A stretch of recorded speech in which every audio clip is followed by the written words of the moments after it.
Première année, j'ai chopé 33 voleurs en Suisse et en Italie. Deuxième année, 24. Bad boys, what you gonna do? What you gonna do when they come?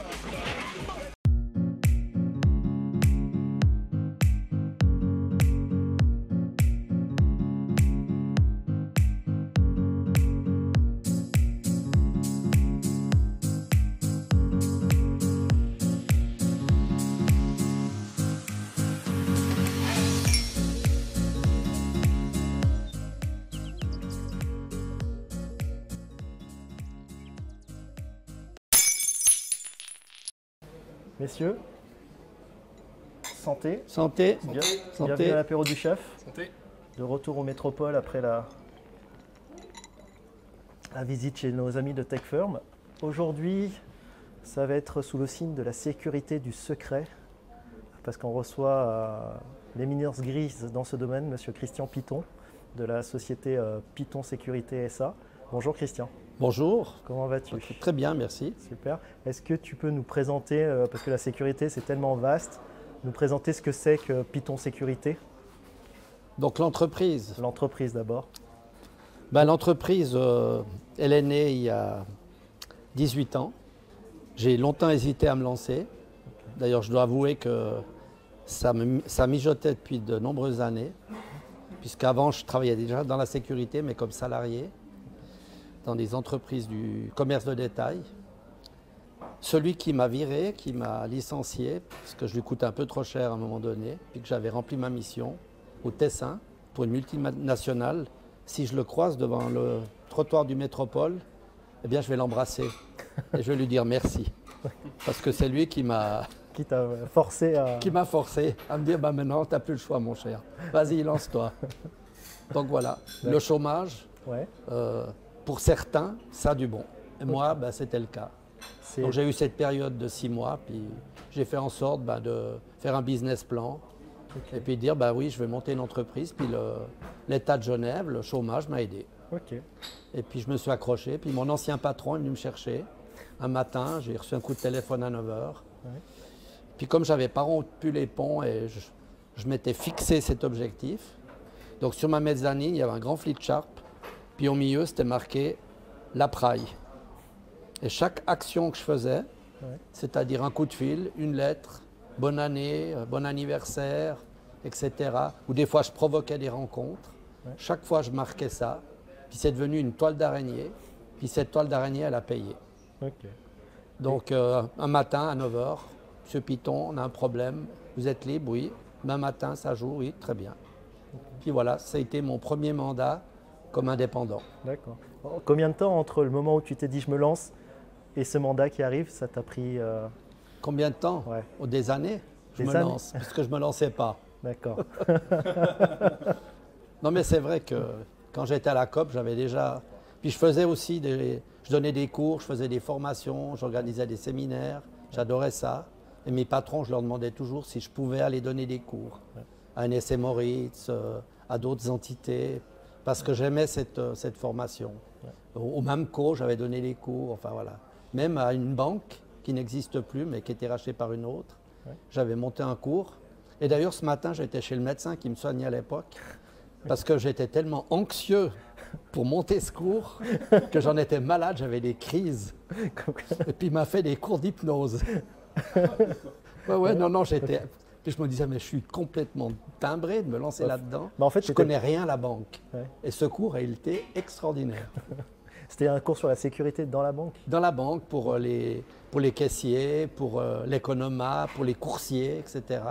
Puis il faut s'entourer de gens qui connaissent le métier. Alors, j'ai pris des spécialistes de la banque, des assurances, de la police, etc. Puis ça s'est très bien passé. À la base, ton cursus, tu as été policier, qu'est-ce qui fait que tu es tombé dans la sécurité? Mon cursus, je suis cancre au départ. C'est pour ça que je suis invité à des émissions. Deux cancres. Deux cancres. Non, qu'est-ce qui a fait que je me suis lancé, c'est ça ou... Oui, non, tu as fini dans la sécurité en fait. Ah, j'ai fini, oh là là. Enfin, qu'est-ce qui a fait que tu t'es orienté dans la sécurité? Quelle histoire, quelle histoire. Non, c'est vrai que je ne foutais pas grand-chose et puis je me suis engagé pour finir à la COP et puis après c'est l'armée qui m'a un peu secoué. Et puis là, j'ai vu que quand même, j'ai eu la chance qu'on me prenne comme caporal. Je me demande encore comment ils ont fait. Puis pour finir, même officier. Puis après, j'ai dit, bon, maintenant, il faut bosser. Alors, je suis allé en Suisse allemande pour apprendre l'allemand. J'ai suivi des cours du soir. Et puis, j'ai bossé. Et ça m'a un petit peu amélioré quand même. Puis, j'ai beaucoup lu, quand même, pour culture générale. Et puis ça m'a aidé. Puis un jour, il y a une place qui s'est présentée à la COP, dans la sécurité. Et là, j'ai postulé et j'ai découvert, je me suis passionné pour tout ce qui avait trait à la sécurité. Donc à la COP, c'est toi tu devais identifier les voleurs, les interpeller. Alors d'abord, j'étais l'adjoint du chef, puis je m'occupais des surveillantes. Il fallait leur faire des cours, il fallait les former, il fallait trouver des nouvelles idées, il fallait aller dans les foires. Alors j'allais dans les foires à Zurich, à Paris, gratuitement. C'est moi qui finançais pour justement me documenter sur ce milieu et sur ce métier. Donc au lieu d'aller à l'Uni, suivre ses cours, etc., j'allais dans les foires, je lisais beaucoup de livres là-dessus pour justement être à la page. D'accord. Voilà. Et on était le premier fichier informatique sur les voleurs à l'étalage d'ailleurs. Donc en fait, tu es au début du Big Brother suisse, quoi. Oui, si on veut bien. Oui. Non, et puis j'ai organisé aussi il y avait le Forum Genevois de la sécurité, par exemple, qui est un organisme respectable, n'existait pas. Et je faisais déjà j'invitais des gars. J'avais invité un policier qui avait pris part à l'arrestation d'un grand criminel français, qui est devenu consultant, qui a écrit des livres. Je l'avais invité. Il y avait le chef de la sécurité de l'aéroport, il y avait M. Rechtener, qui était chef de la police judiciaire. Et puis j'organisais ces workshops, ces formations. Voilà. Donc j'étais vraiment, j'étais passionné par ça. Puis de fil en aiguille, ben voilà. Donc je me suis ennuyé à la COP. Et puis pour finir, j'ai répondu à une annonce et c'était le Grand Passage. Ah. Alors ça, c'était extraordinaire. Parce que je lorgnais justement sur ce magasin. Est-ce que tu peux expliquer pour ceux qui ont moins de 20 ans ce qu'était le Grand Passage? C'est Globus. Mais à une différence près. C'est qu'à l'époque, on avait un patron qui s'appelle Alain Roland. Et lui, il adorait organiser des manifestations et créer l'événement. C'est-à-dire qu'il faisait des défilés de mode. Il faisait une monstre crèche à Noël. Il invitait des personnalités. Il invitait Sting, par exemple. Ça a été une émeute. Il invitait la Cicciolina. Parce que ça doit être un casse-tête au niveau sécurité, un patron comme ça. J'avais pas l'habitude. Et puis je débarque. Puis on me dit, dans 15 jours, il y a Sting qui vient avec l'Indien Raoni. Oh là là.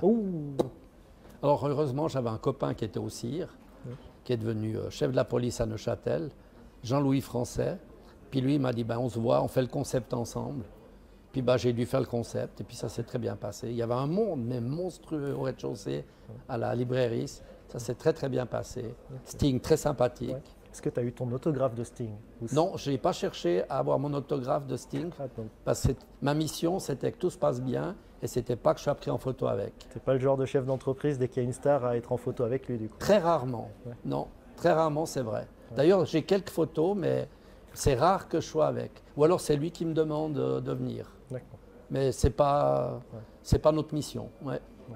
Vous, en fait, on ne doit même pas vous voir, en fait. C'est ce qu'on discutait tout à l'heure. C'est pour ça que je rebondis là-dessus. En off, Puis après, il y a eu les fameux Hérégies de Boss, ou bien d'autres marques. Cameron, il y a eu l'autre qui faisait pour Boss, je ne sais plus son nom, c'est un Autrichien. Non, c'est homme. Un homme, Claudia Schiffer, malheureusement, je l'ai raté. Et puis, je l'ai raté parce qu'à Zurich, elle est allée à Zurich, chez Gelmolli, et ça s'est tellement mal passé. Il y a des gens qui se sont approchés d'elle. Elle a eu tellement peur qu'elle a dit, c'est terminé pour vous, pour votre marque, pour votre groupe, je ne fais plus de dédicaces. Et c'est tombé à l'eau pour Genève. Comme quoi, il faut faire son boulot avec... il faut anticiper. Une fois, on a eu très très peur parce qu'on a sous-estimé. C'était un présentateur français, je ne sais plus son nom, Foucault peut-être. Il a fait pas mal d'émissions. Il en fait toujours d'ailleurs, il n'a pas encore pris sa retraite, lui, Jean-Pierre Foucault. Non, exactement. Il fait l'euro-million, je crois. Oui, à un moment, il est passé par l'euro-million dernièrement. On était surpris parce qu'avant, on avait le gars à la clarinette, là, français, qui est aussi un présentateur. Oui. Alors lui, Christian Morin. Alors lui, c'est pas une critique. Hein. Il n'y a pas eu trop de monde. Donc Et puis moi, j'ai été au service militaire, donc ça allait bien. Puis je rentre du service, on me dit, bah, il y a Foucault qui vient, etc. Ça s'est bien passé la dernière fois, on fait le même machin. Je dis, bon, bah, écoutez, on verra bien. Ouh là là, quand j'ai vu ça, il a fallu prendre des mesures immédiates à chaud, ce qu'on a fait. D'ailleurs, il nous a beaucoup remercié parce qu'il a vu qu'on avait réagi. Parce qu'autrement, c'était la bousculade. Ah bah, je pense que c'était au moment où il animait Sacrée Soirée ou quelque chose comme ça, donc ça devait être dans son prime. En tout cas, c'était Sacré Samedi, ça. Et comment t'es passé de l'indépendant qui se lance au chef d'entreprise? Parce que maintenant, de nos jours, Python Sécurité, c'est une belle SA genevoise. Vous êtes combien d'agents? 140. 140 avec les agents. auxiliaires, oui. Ouais. Donc, comment on passe comme ça de l'indépendant qui adore être sur le terrain au chef d'entreprise? Moi, j'ai jamais... Moi, je ne suis pas le gars qui a toujours son petit carnet sur lui, puis qui se fixe des objectifs.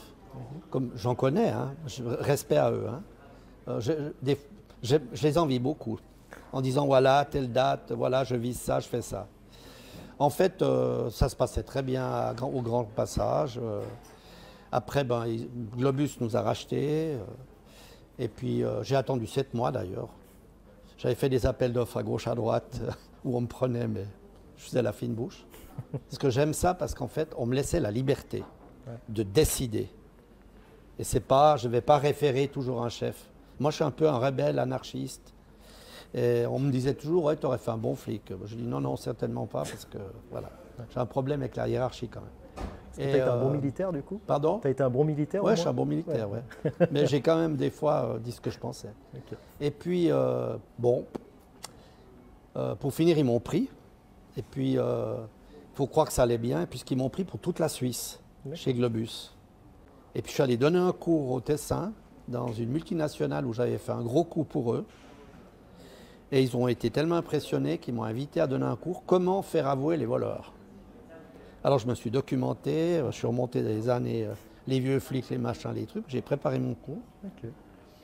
Et le chef, qui est un champion olympique de basket canadien, il a trouvé ça tellement bien.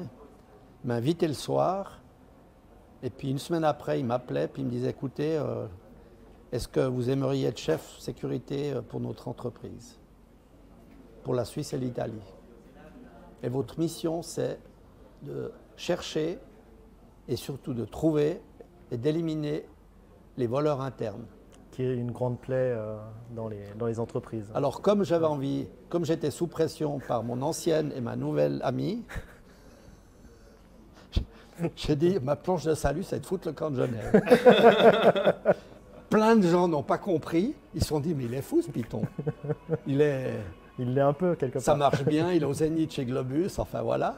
Mais moi, j'avais perdu 15 kilos. D'ailleurs, tout le monde me disait, mais il fait du régime. Non, non, je ne faisais pas du régime. Donc j'ai dit, c'est ma planche de salut. Et je suis parti. J'ai dit oui, top là. J'ai pris l'avion, je suis allé au Tessin, j'ai rendez-vous. Le Canadien m'a dit, voilà, vous voulez combien? Je lui ai dit, je n'ai même pas réfléchi, j'ai le même salaire que j'avais chez Globus. Bon, en plus, j'avais la voiture, machin, enfin bref. Et je suis parti. Et puis, ça a duré 2 ans et demi. Première année, j'ai chopé 33 voleurs, en Suisse et en Italie. Deuxième année, 24. Puis je pense qu'ils se sont dit, machin, il nous fait du dégât. Il nous enlève tous les meilleurs. Je ne veux pas dire que tous les meilleurs sont des voleurs, attention, parce que l'OCIRT, une fois, m'avait dit, Monsieur Python, vous dites que les bons travailleurs sont des voleurs. Je n'ai pas dit ça. Hein. Mais là, effectivement. C'était le cas. Non, pas toujours, mais... Et puis le dernier directeur, c'est un Belge, celui que j'embrasserai d'ailleurs sur le trottoir ici. Il m'a dit, écoutez, la voiture, l'avion, l'hôtel, machin, les frais de dépôt, il faut qu'on fasse des économies et puis là, il faut remonter la pente, quoi. Puis il m'a licencié. Puis je suis revenu à Genève. Et puis là, c'est ce que j'ai dit avant, j'ai continué petit à petit à monter l'entreprise. Puis un jour, Alain Roland, du Grand Passage, Monsieur Python, tac. Là, j'ai été indépendant pendant quelques mois. On a fait le chantier, on a fait l'ouverture, l'inauguration. Je suis resté comme chargé de sécurité pendant plusieurs mois. Puis on me demandait des agents. Puis j'ai postulé au stade. Ah. Voilà. C'est une histoire d'amour que tu as avec le stade. Quelque part. Haine et amour. Amour, de toute façon, l'un va souvent avec l'autre et l'un ne peut aller sans... Et puis, au stade, ils m'ont pris pour m'occuper des stadiers. Il y avait un chef sécurité, recruté, formé, dirigé.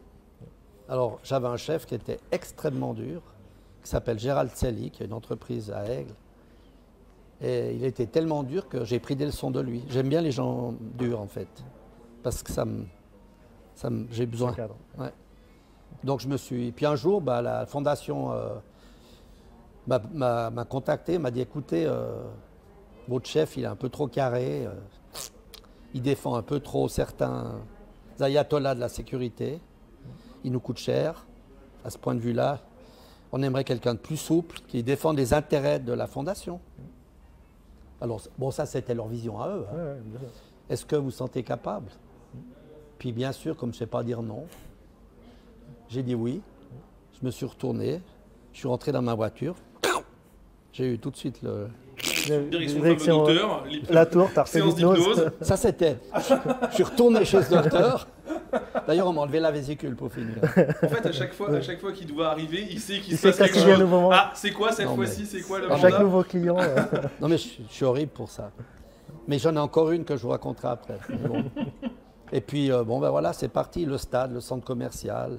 Mais mon premier vrai client, c'est un c'est un responsable régional des magasins CA Ils sont toujours là. pour un audit, etc. C'est lui qui m'a mis le pied à l'étrier pour le vol à l'étalage, Ouais. qui est quand même ma spécialité. Ouais. Parce que je donnais des formations là-dessus. Je formais des agents de Protectas, Securitas, et puis un jour, ils ont envoyé leur chef des ressources humaines et le formateur qui prenait des notes. Puis là, je me suis dit, oulala, Ouais. je crois que la voie de la formation, c'est peut-être pas ça. Mais moi, ce que j'aime, c'est ça, c'est la formation. Parce qu'en général, les gars, quand ils ressortent de la formation au bout d'une journée, ils ont le sourire, la banane, ils ont appris quelque chose, ils sont heureux, ils me serrent la main, puis ils me disent « Merci, Monsieur Piton, c'était fantastique, j'ai pas vu le temps passer. » Et j'aime ça, j'aime transmettre, intéresser les gens à ce domaine. C'est pour, C'est pour ça que j'y reviendrai peut-être. je pense. Mais tu y reviens quelque part, parce que bon, alors là, c'est totalement du privé, mais tu as une passion pour l'histoire, pour la vidéo et transmettre aux jeunes générations les anciens guerriers ou soldats qu'on a connus, parce que je suis ton mur Facebook, puis souvent tu fais des anecdotes sur des batailles ou des soldats, des illustres soldats. Ça, c'est un autre domaine. Ouais. Ouais. Quand je suis parti à Zurich, j'ai commencé à pas mal bouquiner sur l'histoire. Ouais. Ouais. L'histoire de... Bon, j'aimais l'histoire déjà. Bon, c'est la seule branche où j'étais pas trop mal à l'école. Hein.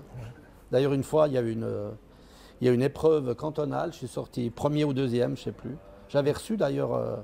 c'est pour ça que je bois du coca, peut-être. Il y avait eu un thème, c'était sur l'alcoolisme.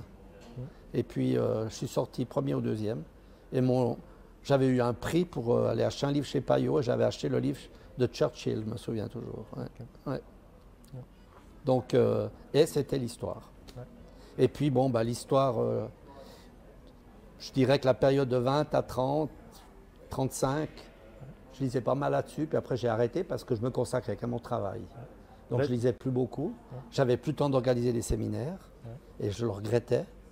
Parce que c'est ça que j'aimais. Et puis après, plus il y avait de personnes, plus il faut s'occuper des ressources humaines, des bobos, des bobologies, des problèmes, beaucoup de problèmes. Tu as essayé l'hypnose C'est sur eux? important quand même d'être très attentif au personnel. Tu as essayé l'hypnose sur eux?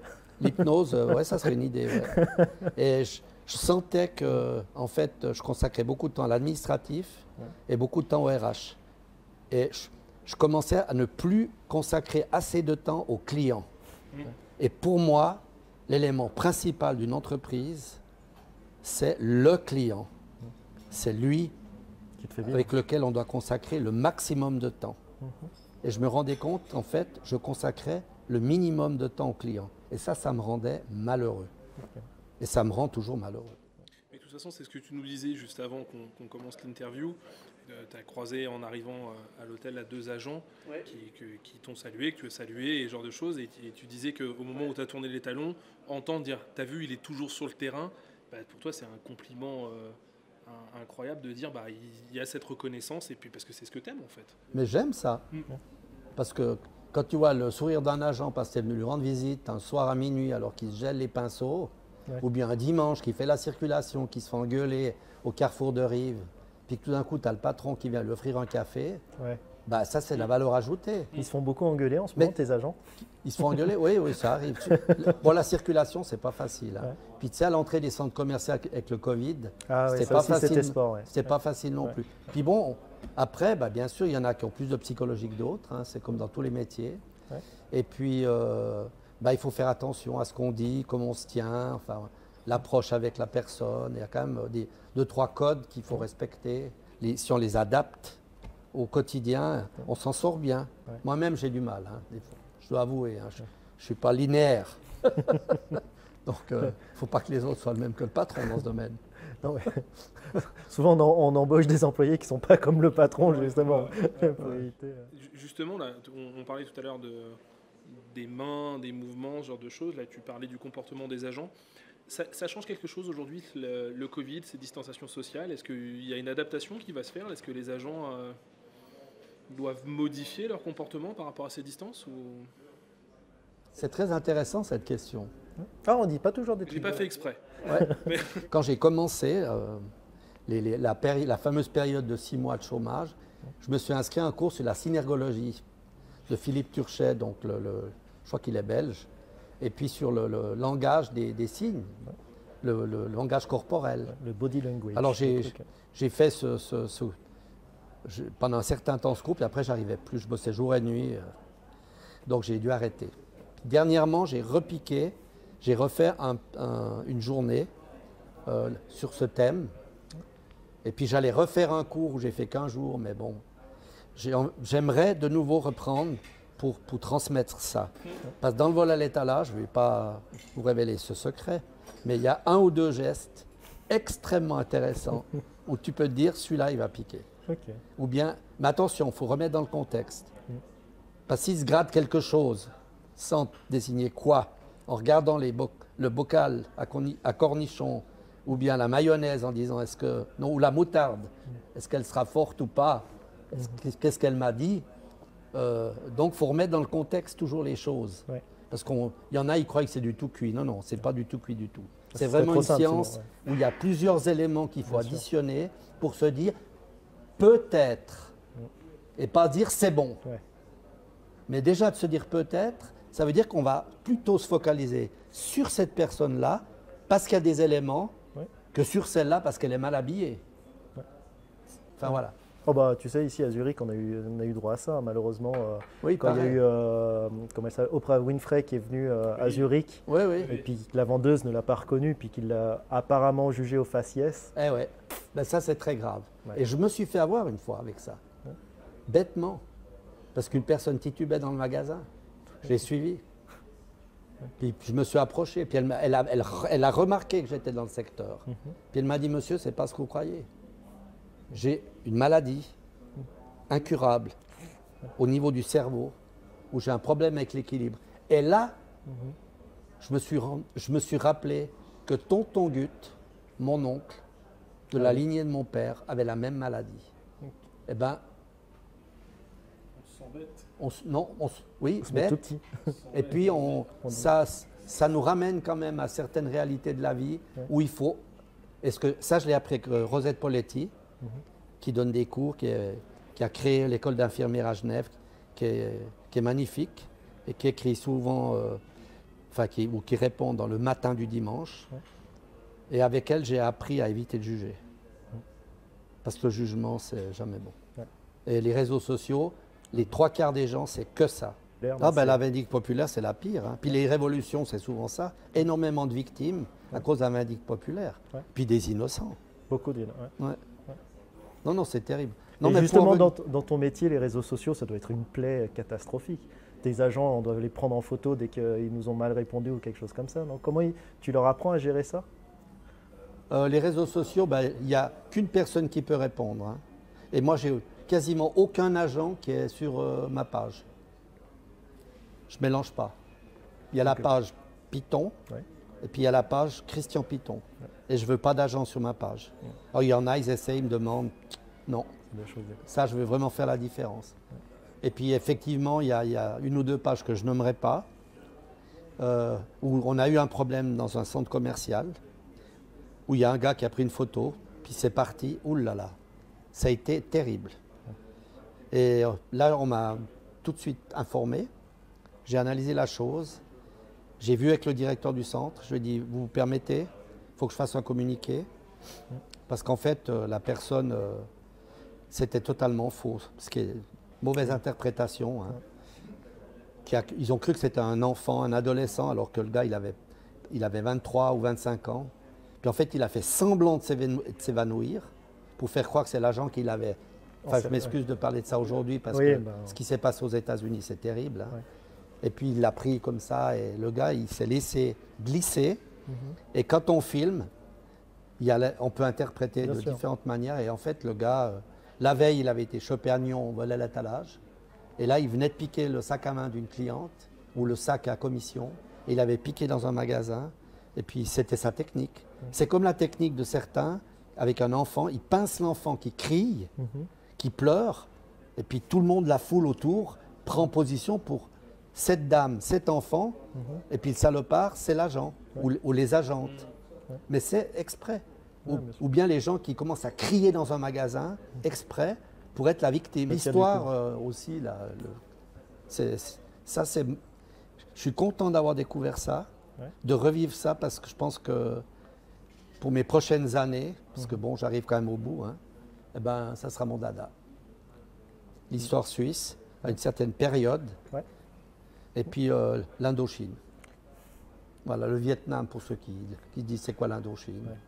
Enfin, l'Indochine, c'est le Vietnam, le Cambodge et le Laos à l'époque coloniale, à l'époque française. Quoi. Bah, je t'ai dit en off, mais c'est dans. Toi, tu l'as fait ce périple à 2 fois, oui. À et j'y retourne cette année, oui. Ouais, tu m'as dit un jour je le ferai. Ouais. J'y ai perdu mon grand-père. C'est tout un travail sur la mémoire qu'il faudrait que je fasse. C'est dans la to-do list, tu sais. Bah, ouais. Alors, c'était comment Ben, c'était extraordinaire, puis d'autant plus que moi, je ne visite pas comme un touriste. Ah bah, en tenue coloniale, pour ceux qui ont vu la vidéo. Moi, je collecte des prises de vue, je m'imprègne des lieux, j'ai une collection pas mal de livres.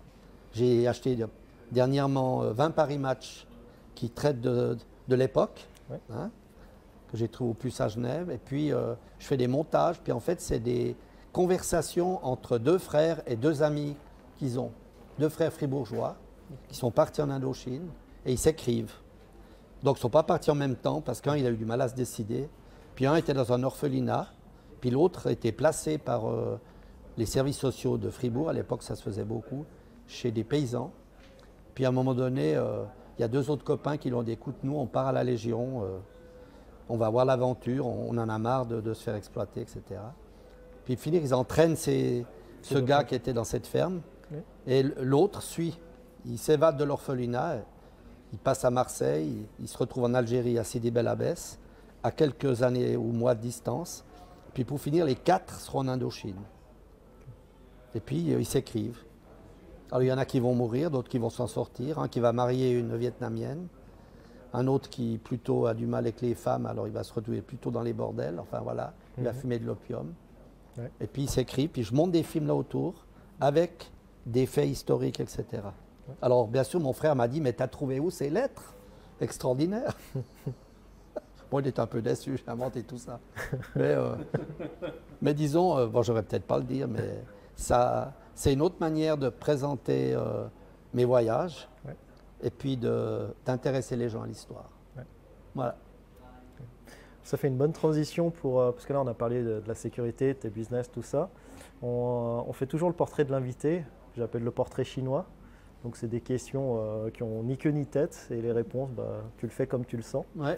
Donc, alors je commence toujours par la même question, ça fait un peu rengaine, mais comment on devient chef? Alors, si on lit LinkedIn et on suit tous ces grands docteurs, dont la plupart n'ont jamais dirigé un Pékin, mais qui ont tous suivi des cours, puis qui ont des monstres diplômes, ben, on peut choisir cette voie. Et puis il y en a d'autres, je pense qu'ils l'ont dans le sang. Et puis soit ben, ils prennent le taureau par les cornes, puis ils se donnent un peu de peine, puis ils apprennent. Et puis moi, j'ai découvert un peu à l'art. Mais bon, j'ai rencontré une copine dernièrement, puis elle me disait, tu te souviens dans la cour de l'immeuble, quand tu alignais mon frère, ton frère, tes sœurs, au garde à vous. Ah, il est quand même. Ouais, ça vient de loin. Ouais, il y avait un prérequis quand même. J'avais 12 ans. Alors ça me fait rire. Puis bon, après, il y a ceux qui gèrent les crises aussi. Et là, au stade, il faut avoir le sens de prise de décision dans la seconde qui suit. Ah, je pense. Et il y en a, ils sont incapables de faire ça parce qu'ils sont tétanisés par l'événement. Et puis d'autres, même s'ils prennent des mauvaises décisions, au moins, ils prennent des décisions. Ouais. Et c'est une de ces décisions qui a fait qu'on m'a viré du stade, à l'époque de Marc Roger. Mais c'était le prétexte. Ouais. Parce que la crise a été bien gérée. Ouais. Ouais. Et là, j'ai beaucoup appris. Ouais. Le fameux rapport amour-haine. Amour-haine, exactement. Ouais. Bon, il me devait 80 000 que je n'ai jamais récupéré. Hein. Mais je pense que tu n'es pas le seul. Voilà. Sur cette période. Le fameux Marc Roger. Ouais. Ouais, Et après, il y a le vendeur de tapis aussi. Ah bah, il me devait passer 100 000 balles. Ah, mais dans ce club, heureusement maintenant il est bien géré, mais il y a eu quelques vedettes. Ouais. Ouais. Ouais. Et justement, la question suivante est toujours liée au business. En tant que chef d'entreprise, tu es plutôt sado ou maso? Dernièrement, quand j'ai accompagné le prochain directeur, j'ai décidé de prendre une équipe de coach. Et j'ai souvent entendu le mot patriarche. Ben, ça, c'est ma méthode. Je suis assez directif, je ne suis pas très collectif. Dans le tarot, il paraît que ma soeur me dit que je suis l'ermite. Enfin voilà, c'est mon style. D'accord. Voilà. Plutôt sado alors. Je ne sais pas. Mais non, sado, ça veut dire qu'on est quand même un peu méchant. Ouais. Non, j'aime dire les choses et puis des fois, je suis un peu sec. Mais il y a quand même du cœur. J'ai une anecdote. Mon premier agent, à la Praille, je ne sais plus ce qu'il y avait eu, je l'ai pris par les mains. Pourtant, je ne suis pas baraqué. Je l'ai soulevé, je ne sais pas de combien de centimètres. Et puis, je l'ai reposé, tellement il m'avait énervé. Puis, il m'a tourné les talons, il m'a dit, ça, je ne laisse pas passer. Je dis, bon, on verra. Puis après, on s'est recroisés, puis je lui ai dit, ouais, j'étais un peu dur tout à l'heure. Puis il est venu vers moi, puis il a dit, il a eu les larmes aux yeux, puis il m'a dit, moi aussi. Finalement. Donc on avait les deux tort et raison. Ouais. Mais c'est des bons souvenirs, parce que je suis toujours ami avec Juan, qui est dans une autre entreprise, qui est papa, qui a toujours du plaisir à me présenter ses enfants. Donc voilà. On reconnaît bien le côté patriarche, là, du coup. Oui, j'aime ça, ouais. Ouais. D'ailleurs, j'ai vu dernièrement une agente que je quitterai prochainement, et je dois avouer que... Voilà. Il y a eu quelques émotions. J'imagine, ouais. En parlant d'émotions, le matin, tu chantes quoi sous la douche? Est-ce que j'ai eu chanter des chants militaires? C'est possible. Oh bah, peut-être Opium, qui est un chant des légionnaires. Ok. Et une chanson que tu aimes écouter particulièrement? Que j'aime écouter particulièrement? Oui, il y en a plusieurs. Mais c'est vrai que j'aime bien les chansons un peu romantiques, quoi. Qui rappellent des choses. Justement, la question que j'aime bien poser aussi, c'est la chanson pour faire l'amour. Non, je ne regrette rien. Ça, c'est avant ou après? Un plat, une gourmandise que tu as. C'était une gourmandise. Oui, j'aime bien les plats au fromage. Ouais. C'était bonne fondue. Fribourgeoise, du coup. Pardon? Fribourgeoise, la fondue? Bien entendu. Pas savoyarde, il y a toujours du jaune dessus. Je vais me faire des amis. Ah bah, ça va, t'as un jaune ici, donc ça. Non, il faut qu'il y ait du vacherin. Si tu étais un vin? Là, il faut que je fasse plaisir à un vigneron ou bien? C'est même plusieurs si tu veux. Non, j'aime bien le domaine du crêpe, puis j'aime bien mon ami René Desbaillets. Ah bah, sacré personnage lui aussi. La douce noire. Ah oui, lui il est entier, oui. Ah lui, pour être entier, il est entier. C'est clair. Tu croises le gamin que tu étais à 16 ans, tu lui dis quoi? Mon Dieu, que tu as souffert. Parce qu'il a fallu se battre pour rattraper le temps perdu. Et peut-être que le pauvre, je l'ai un peu oublié. C'est joli ça. Une célébrité avec qui tu aimerais passer une soirée pour faire le monde, et une autre célébrité si affinité. Et plus si affinité. Morte ou vivante? Tu choisis. Alors la première, il m'a offert du fromage. Parce que j'ai appris qu'il n'était pas très bien, qu'il avait des problèmes de santé, et je l'admirais beaucoup, je l'écoutais à la radio, je ne l'ai jamais rencontré, je le regrette beaucoup. Il se levait à 3 h du matin, il allait travailler, et il terminait son travail à 8 h le matin pour être à la disposition de ses collaboratrices et de ses collaborateurs. Je pense que c'est un type admirable. D'ailleurs, son dada, ça a été de s'acheter une ferme et des vaches. Et je lui ai envoyé un petit mot parce que j'ai réussi à avoir son mail. Je lui ai dit, je fais partie de la confrérie du Gruyère et on doit dire avec qui vous aimeriez manger une fondue. J'ai répondu, Monsieur Biver. Ah. Eh bien, il m'a répondu. Il m'a dit, ma secrétaire vous enverra mon fromage. Je me suis dit, je vais le partager. Je suis un grand menteur. Je l'ai fini avec ma copine. Oh, tu l'as partagé avec ta copine. Sacré personnage, lui aussi, Et M. puis, Biver. je vais lui envoyer quelque chose et à sa secrétaire aussi, parce que ça, j'ai trouvé extraordinaire. Ouais. Parce que ça, c'est des gens qui sont, ouais, qui restent proches. Ouais. Puis l'autre, bah, j'aurais bien aimé avoir une fois une conversation avec le général Patton. Ouais. Peut-être qu'il m'aurait déçu. J'idéalise peut-être trop. Ouais. Puis d'un autre côté, ben, il m'a beaucoup aidé. Parce que quand j'étais dans la difficulté, je me disais, lui aussi, il a traversé des moments très, très difficiles. Ouais. Donc vas-y, allez, attaque. Ok. Et le plus si affinité, la Cicciolina ou...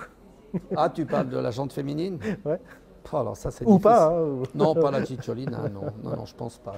Non, Non, c'est parce que tu l'avais mentionné tout à l'heure, c'est pour ça. non, non, je préférais plutôt une femme qui a beaucoup de culture et puis qui a un esprit libre, qui aime partager sans être envahissante. Mais comme ça, maintenant, de brûle pour point, j'ai pas de nom. D'accord.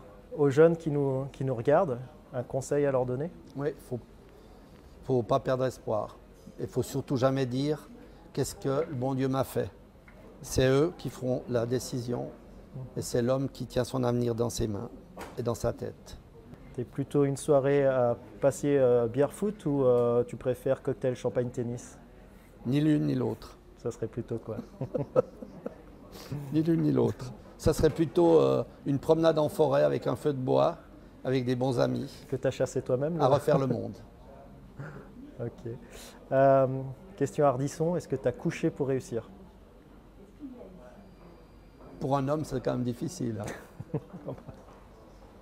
Non, Moi, mais j'espère toujours qu'avec cette question, quelqu'un va me dire comment faut faire, parce que moi, je suis d'accord, mais je sais pas comment. oui, Oui? Ah. je l'avoue. Ah bah on attend l'anecdote. Ouais. Quand j'étais pendant 2 ans au Tessin, de fil en aiguille dans cette entreprise, alors que ce n'était pas du tout parti comme ça parce qu'elle ne pouvait pas me voir, j'ai petit à petit établi des relations avec une dame d'origine suisse-allemande qui était au Tessin, qui était en train de divorcer, qui avait un fils de 25 ans. Et puis, ben, ce qui devait, je suis bien présomptueux, c'est arrivé.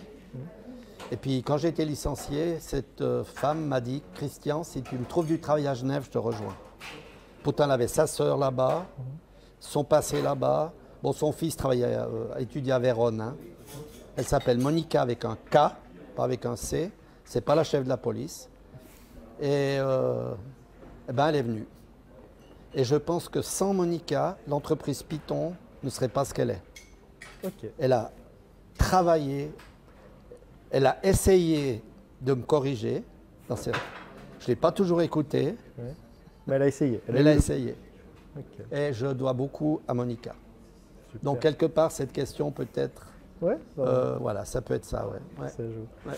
J'ai eu de la chance, énormément de chance, Bah, elle aussi, du coup, parce que vous d'avoir cette femme. Ouais. avez fait carrière ensemble. Malheureusement, elle n'a pas eu la chance que j'ai eue, parce que moi, je suis toujours en vie. Si tu étais un mot de la fin de cette interview, Je dédie cette interview à Monica. à son honneur.